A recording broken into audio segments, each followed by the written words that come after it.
Here we're going to do a summary of the end behavior of polynomials. So what I've done is just kind of laid out everything that we're going to use for pretty much every single one of these problems. So here is our kind of table of options here. So there's really only 4 different things that can happen. So if it's an even function that has a positive number in front of it, then it's going to go up to the left and up to the right. If it's an even function, meaning x to the second, x to the fourth, x to the sixth, x to the eighth, so on, but a negative number in front of it, it's going to go down to the left and down to the right. If it's an odd function, meaning the highest degree or the highest exponent is an odd number, so like x cubed, x to the fifth, x to the seventh, x to the ninth, so on, but a positive number in front of that odd degree, it's going to go down to the left, up to the right. If it's an odd function, meaning an odd exponent as the highest exponent, but a negative number in front of that, it's going to go up to the left and down to the right. Okay? And then for our notation over here, when I look to the left, that's always saying x goes to negative infinity. And then my y values go to where? Well, I'd have to have an example, a graph to fill that in. As I look to the right, that means as my x's go towards positive infinity, or on the x-axis when I look to the right, my y values go to what? And I don't know, I'd have to fill that in. So let's go ahead and take a look at a couple examples here. So what I'm going to do is take a look at this equation, and when I look at the rest here, I see that the highest exponent is 8. Which means that's all I really need to worry about. I don't really care about the rest of that. So let's take a look at where I'm at here. So this is x to the 8th. Well, that's going to be an even function. And it's a negative in front, so that means I'm going to be looking at the negative.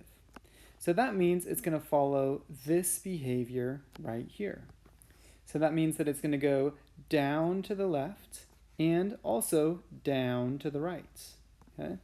And all this stuff that I crossed out here, I don't need that because that's going to affect the middle of it. And I don't really know what happens in the middle, but I don't care because we're talking about end behavior.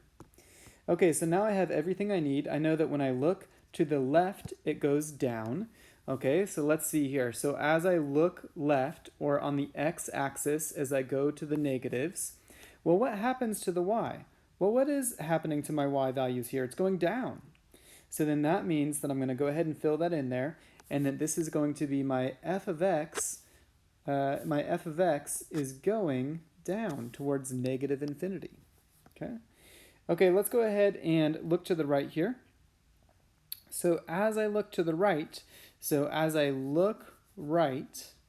or as x's go to positive infinity, as I go to the right on my x-axis, what's happening with my y values? What's happening with my y values here? Well, they're going down. So I'm going to go ahead and say that they are going towards negative infinity. Okay? One last example here. I'm going to go ahead and take a look at this, and it looks like 7 is my highest exponent. I'm just going to double check. Yep, 7 is my highest exponent. So that means that's what I really care about, and I'm going to go ahead and kind of scratch out the rest of that there. And let's see what this graph is going to look like.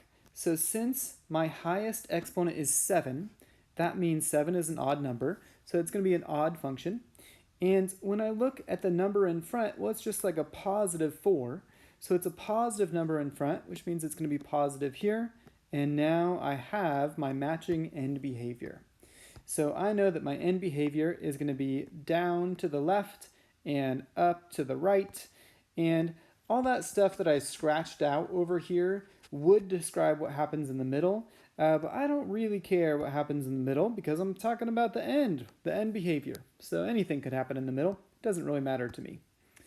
Okay, so now let's go ahead and just put this picture into words. So I want to say that when I look to the left, okay, so let's say that when I look to the left over here, and that means as the x goes to negative infinity, so on the x-axis as I go to the negatives, what's happening with the y? What's happening with the y? And that's what I'm going to fill in right here. Well, it's going down. So since it's going down, I'm going to go ahead and say it goes to negative infinity. Okay, the next question is, okay, when I look to the right, so when I look to the right, And how do we say mathematically look to the right? Well, the way that we say mathematically look to the right is as your x's go to infinity.